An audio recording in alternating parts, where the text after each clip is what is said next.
Welcome to @Cronkite News, your social sharing connection where you choose the news. Facebook likes and shares, tweets, retweets, and favorites. YouTube views and subscriptions. We're watching you watch us. From our digital home at cronkitenews.azpbs.org to your television, web browser, or mobile device. Let's get a refresh on the top Arizona news of the week. The mental health system in Maricopa County is getting a facelift. Jesse Schultz found out just how many changes have already happened and what's expected in the upcoming months. Mercy Maricopa made changes in all of the main crisis providers in the valley. This includes the relocation and expansion of the Psychiatric Urgent Care Center in Phoenix, the opening of a psychiatric emergency room in Mesa, and the addition of respite beds at the one in Peoria. Officials from Mercy Maricopa told me they want to change the way mental health is accessed and dealt with throughout the valley. I look at what we do at the UPC now, I look at what we're going to be doing in this building, and it's still not good enough, right? It's really not. But it is so much better. Providers and advocates are widening the door to the healthcare system in Maricopa County, literally. The open house for the relocation and expansion of Connections AZ Urgent Psychiatric Care Center was a reason to celebrate. The changes included a 24/7 hotline, crisis mobile teams, walk-in lobbies with no denial of help, and more respite beds to allow someone in a crisis to take the time they need to relax. And so you could say that in a really very short time, in less than a year, we went from less than 50 crisis beds available to the community to about 150. The new changes are also expected to take a load off of ERs and give police more options for people who need help, not jail time. So it's going to be a lot easier for us to bring someone down here, get them into intake, and get back out on the streets. Mercy Maricopa wants to change mental health from an outsider's perspective, too. We have to work really extra hard in getting back out and getting ahead of this stigma. We still have a long ways to go. This building is nothing more than a blank slate. It's an unfinished building today, and the crisis system is unfinished. This is a blank slate in which we need to experiment, continue to criticize, continue to think of what can we do better? How can we treat people better? Connections AZ Urgent Psychiatric Care Center is set to open in December. The collaboration of the crisis center providers will serve the 4 million plus people that live in Maricopa County, one of the biggest in the nation. In the broadcast center, Jesse Schultz, Cronkite News. While most tribal leaders were in Washington to listen, some came to be heard. The San Carlos Apache were among tribes who addressed a House committee about the controversial land swap involving the Oak Flat area. Charles McConnell is live from our Washington bureau with the details. What began as a fight for a few Arizona tribes has turned into a global movement to protect lands sacred to these tribes and Mother Nature. I'm here as a representative of over 1 million people, including nearly 200,000 in the U.S., who are calling on Congress to do the right thing. The right thing, these people say, is repealing the swap of land in southeastern Arizona to a huge copper company. That deal with Resolution Copper was attached to last year's defense spending bill. However, with this midnight rider that authorized the South Arizona Land Exchange, a dangerous precedent has been set for all of Indian country. A precedent, tribal officials say, that threatens their way of life. Protecting sacred native lands from desecration and destruction is vital to the continued protection of our religions and our way of life. San Carlos Apache tribe leader Terry Rambler says they must protect their heritage. We need to stay as close as possible to our ancestral lands. Since we are not going anywhere, we are bound to protect these places like Oak Flat. Opponents say they are also worried about environmental devastation. Just as we would expect that no woman be violated, we have the same expectation for Mother Earth. Resolution Copper insists the mine will be safe and beneficial. In a statement, the company said the mine will supply a domestic source of copper, create 3,700 jobs, and provide $61.4 billion in economic value over the life of the mine.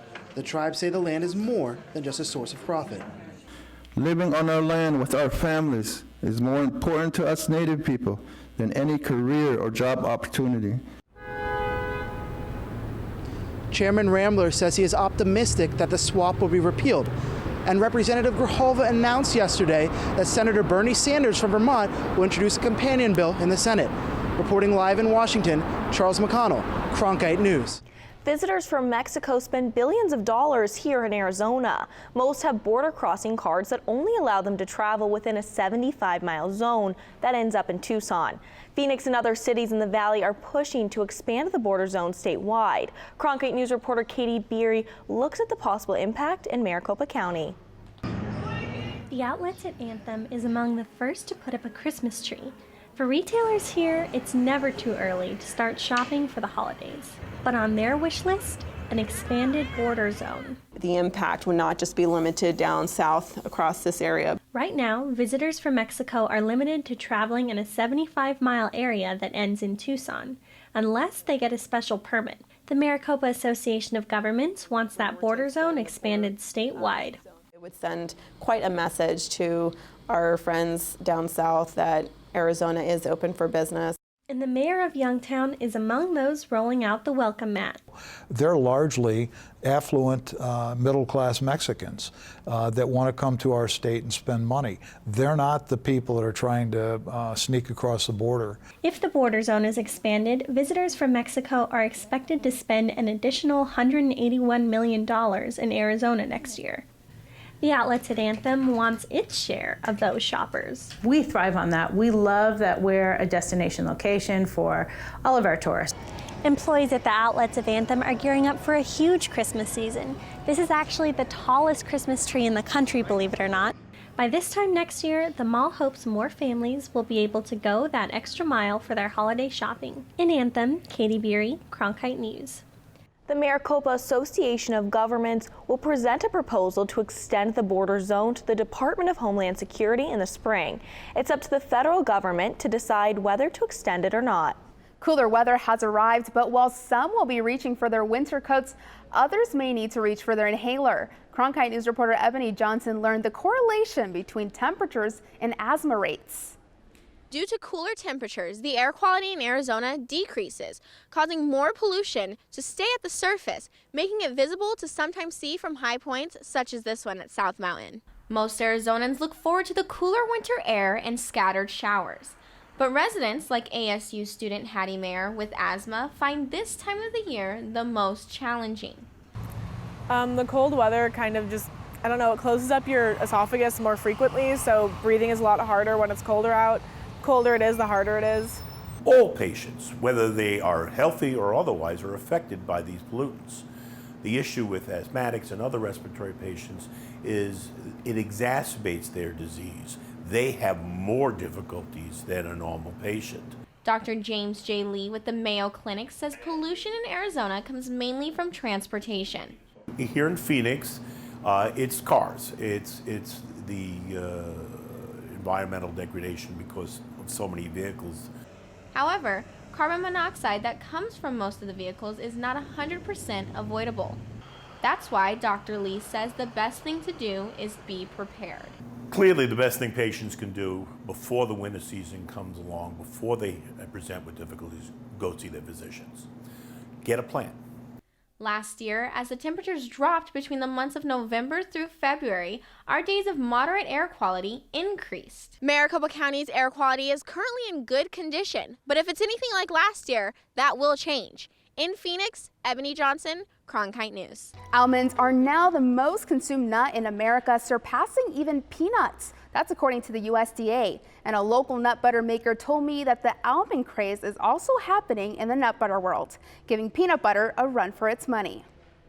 Jeff Malcoon is changing the face of nut butters, and it all starts here. Welcome to Peanut Butter Headquarters. This is where the head nut works. But he was far from here when he got the idea to start his own peanut butter business. While I was in South America, I noticed that they were growing peanuts, but I couldn't find peanut butter anywhere. So that's what kind of got the idea in my head. Since 2013, Peanut Butter Americano has made different variations of the American staple, like cinnamon honey and Choco Blanco peanut butter. But another nut is stealing the show. Since we rolled out our 2 delicious flavors of almond butter about a year ago, they've really grown to be two of our best sellers. And the cinnamon roasted almond is probably our best seller at this point. America's love affair with almonds can be attributed to a change in how we eat and the perception that almonds are healthier. Overall, I think consumers are more health conscious now than they were 10 years ago, and it's really made the availability of products like almond butter widely available in most stores now. But don't rule out peanut butter just yet. No, peanut butter is not bad for you. It's a little lower in vitamin E and magnesium, has a little bit less fiber, but it is high in protein. Peanut butter Americano already ships nationwide and will continue selling at farmers markets. Farmers markets are awesome because you get to talk to people, you get to see people's smiles, you know. But Jeff's goal now is to take his nut butters international. If you're opting for almond butter because you have an allergy, keep in mind a lot of plants process both peanut and almond butter, and even a little cross-contamination can cause a reaction. On the heels of this week's triple earthquakes, are we prepared if a big one hit? The Arizona Department of Emergency and Military Affairs, also known as DEMA, hosted a statewide exercise. Representatives from dozens of agencies practiced responding to a 7.0 earthquake. Reporter Wafa Shahid was there for the training. 75 different agencies gathered at the State Emergency Operations Center at Papago Park Military Reservation in order to put their skills to the test in the event a massive earthquake rocks Arizona. The Department of Emergency and Military Affairs tested statewide agencies in an earthquake drill, simulating a 7.0 earthquake north of Paulden in Yavapai County. We want to make sure that any of the agencies that would respond have a chance to know who their counterparts are. DEMA started planning this event back in January, basically looking at possible hazards that can happen in Arizona and developing an exercise based on that. It's just a coincidence that we did have the earthquake just a few days ago. One component of emergency response are the teams who are behind the scenes, working logistics. So the people behind me are working on helping to solve those problems, identifying resources and where they can come from. Another component of emergency response are the first responders, who go out and execute the rescue plan. First thing we want to do is do an assessment.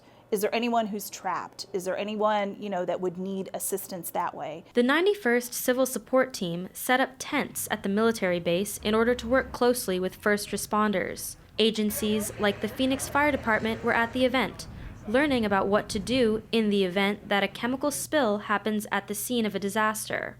No matter what the triggering event, whether it's an earthquake or fire or flood, there are some very similar things that need to happen. There's usually critical infrastructure that could be damaged. It could be cell towers that are down, roads that are closed. Sometimes there's people that need to be sheltered. So things like that, no matter what the disaster, that's kind of a common thing. So even though it's an earthquake drill, by doing this today, it helps us be prepared for other disasters that can occur.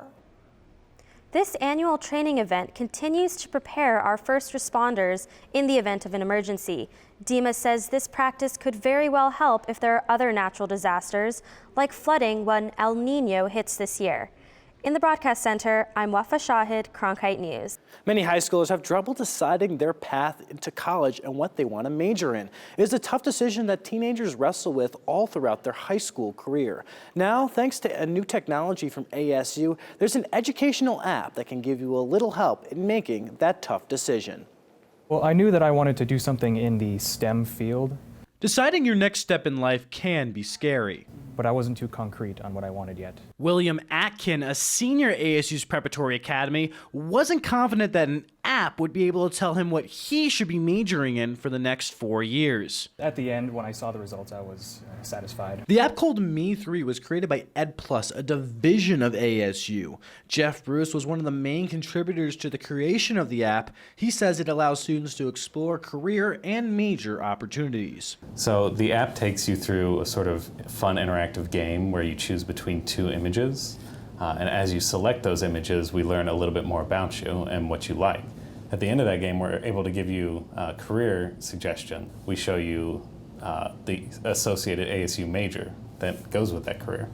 Genesis Enriquez, another senior at ASU Prep, did not like the results she received from the app. So they told me that I should go into the more of the global issues, usually going international relations and domestic relations. And that was completely different to what I wanted. Bruce explains that this is a normal reaction. They say, oh, I don't like that suggestion at all. This is terrible, which is okay because it gets people to sort of explore. Enriquez does admit, though, that there can be benefits to using Me3. It was really simple. With the 2 pictures, it didn't make me feel overwhelmed. Overall, Enriquez says to follow your heart and do what you think will make you happy. The result on Me3 is what they believe is right for you, but it ends up being your personal preferences. Me3 currently has more than 6,000 users that have registered, and it has a majority of Arizona high school curriculums integrated into the app. As for Atkins and Enriquez, both are planning to attend college next year. Atkins for aerospace engineering and Enriquez for basic medical studies. Fall leaves can inspire hikers around Arizona to head north and witness the natural beauty. But this season, the leaves aren't changing color because of the weather. Cronkite News reporter Aaron Johnson traveled up north to find how the change may be affecting Arizona tourism. Aaron? Even though there was a loss in fall colors this season, district rangers do not believe that it will impact their economy. Normally around this time of year, trees up in northern Arizona have changed to reds, oranges, and yellows. But rangers say due to the warmer, rainier, and windier weather this fall, the leaves haven't been able to change. The Sedona Chamber of Commerce said regardless of the leaf colors, Sedona continues to be busy, and hikers have come from out of state to enjoy the scenery. Sedona is beautiful. Dale Bush came from California to get away from the traffic and enjoy the nature that Arizona had to offer, but says she would have liked to see the changing fall leaves. The holiday season, it's very, very special. It brings back memories of childhood. So that would kind of be missing, and there would be no difference or no sense of a physical change. It would certainly be beautiful to see. The Arizona Office of Tourism collected data on how much money visitors spent in Coconino and Yavapai counties. Hiking trails fall under arts, entertainment, and recreational activities, which has increased in both counties over the last 8 years. Here on Bell Rock Pathway outside of Oak Creek Canyon, you can see there's not a whole lot of variation in leaf color. And up in higher elevation on the way to Flagstaff, there doesn't appear to be much of a difference. Rangers said they have received a few phone calls asking about the leaves in the area and have described to visitors what they believe is the reason the leaves aren't changing color. We've had a really wet fall. We've had a lot of windy days, and what that does is it makes the colors turn, the leaves turn really fast, but then they fall off the trees really fast too. But park rangers say there may still be a change in the next couple of weeks. It all depends on the weather. If we get a nice cold snap, that'll make the leaves that are still there turn really quickly. It's a job most of us have never heard of unless you've unfortunately had a sick child in the hospital. Child life specialists work day in and day out to bring a little normalcy to the children in the hospital and to help them heal. It's a special day for baby Vivian Johnson. That's right. That's right, it's my birthday. Vivian turned 1 today, and a year ago when she was born, we were told she wasn't going to live, and she's done really well for the most part since then. Born with heart complications, more bad news came just 8 weeks ago when doctors diagnosed Vivian with cardiac failure. Right now we're waiting for a new heart for her. She's on high priority for heart transplant. For her siblings, Savannah and Blake, it's been especially hard. I love her and I want her to get a new heart. But a special person has helped them get through it. Gigi. The Gigi's been a lifesaver for our family. I have just been able to provide the brothers and sisters a little bit of that normalization. I mean, they are kids. Well, the child life specialists cater to the children's psychosocial needs. They're part of the medical team. They work with the doctors and nurses, but they're focusing on the psychosocial needs, whereas the doctors and nurses are focusing on the clinical medical needs. It's with teaching tools like this that Gigi and other child life specialists explain to children what's being done, whether it's a procedure or surgery.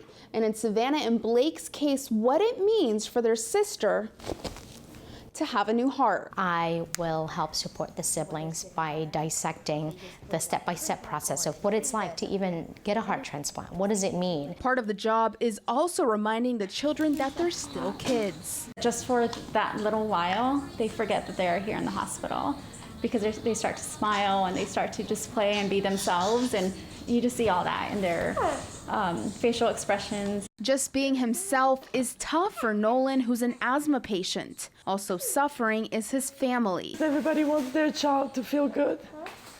be happy and healthy. And we was not expecting to end up so many days in the hospital. So it's very hard. But seeing the smile on Nolan's face when the specialist brings his favorite toy makes it better. Oh, that was wonderful. They was coming every few hours, checking on him. At the end of the day, specialists want children like Vivian and Nolan to go home healthy and knowing they'll always have a friend at the hospital. We're almost ready to go home. Very exciting. There are only about 5,000 certified child life specialists working in hospitals across the country today. But there's good news for Nolan, the boy with asthma. He is now home. I'm Yahaira Jaquez, Cronkite News. The Arizona Association of Midwives has filed a lawsuit against the Arizona Department of Health Services. Cronkite News reporter Angie Schuster was at the rally outside of the DHS building where the announcement was made. The Arizona Association of Midwives says there are currently 74 licensed midwives in the state. 19 of those have pending enforcement actions against them by the Arizona Department of Health Services for not following department rules that they say infringe on their midwife duties. The announcement about the lawsuit came at around 12:30 today. Wendy Kleckner, president of the Arizona Association of Midwives, told the group they had filed a lawsuit against the state.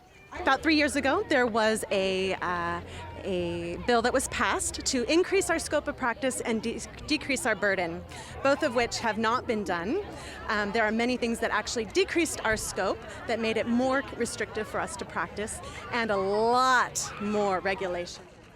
The suit names the Arizona Department of Health Services Attorney General Mark Brnovich and DHS Director Kara Christ as defendants. Lee Soderblom says she is one of the midwives facing action from the Department of Health. She had a client whose pregnancy ultrasound did not match with her due date calculations. They said that we must use, by definition, the gestation is by last normal menstrual period, which meant that I was non-compliant with my rules, even though it was compliant with every other known policy and what basically an OB would provide. Mandated vaginal exams and denial of care by their midwife after 6 weeks postpartum are just a few of the reasons that midwives and their consumers are angry at the Department of Health Services. Adriana Benitez is one of Soderblom's clients and had preterm bleeding and labor. She delivered in a hospital.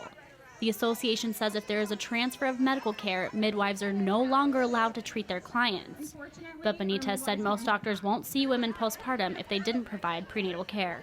I even called another OB who I had seen with my 2 other children, trying to get a postpartum appointment with him, and in the initial phone call, they said, no, you didn't have prenatal care with us, we didn't deliver. The Arizona Association of Midwives say they hope this lawsuit will get rid of the, quote, red tape that ties midwives' hands.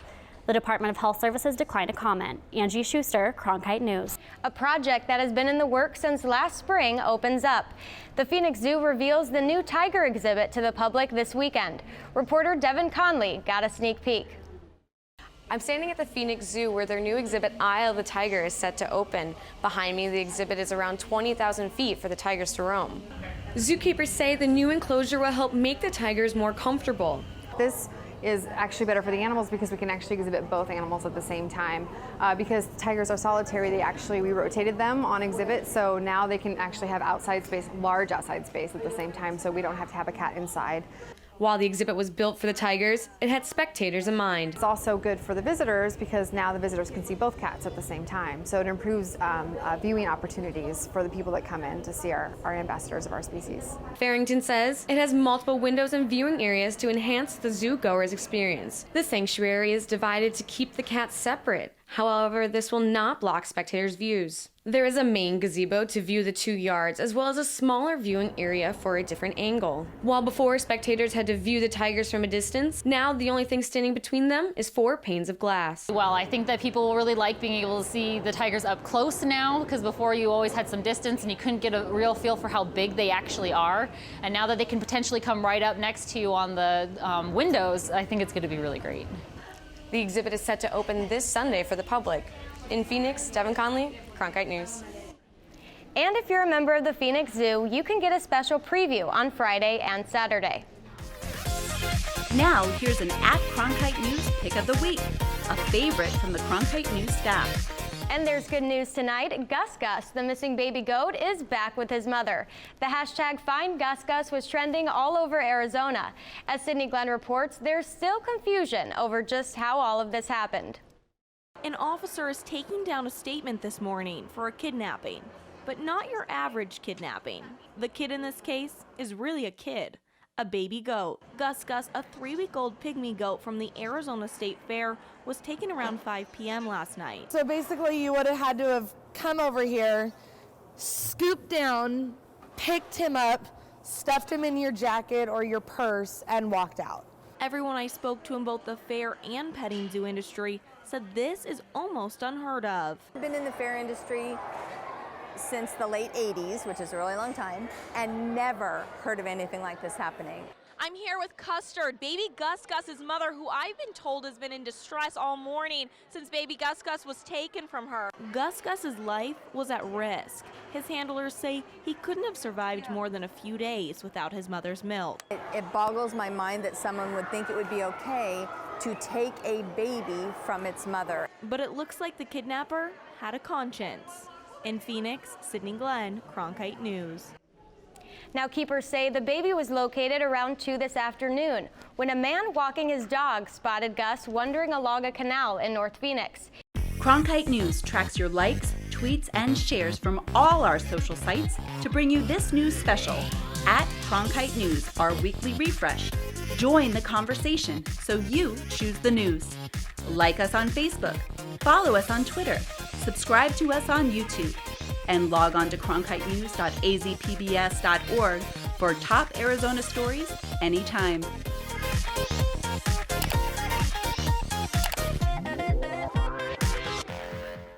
8 is Arizona PBS, a service of Arizona State University.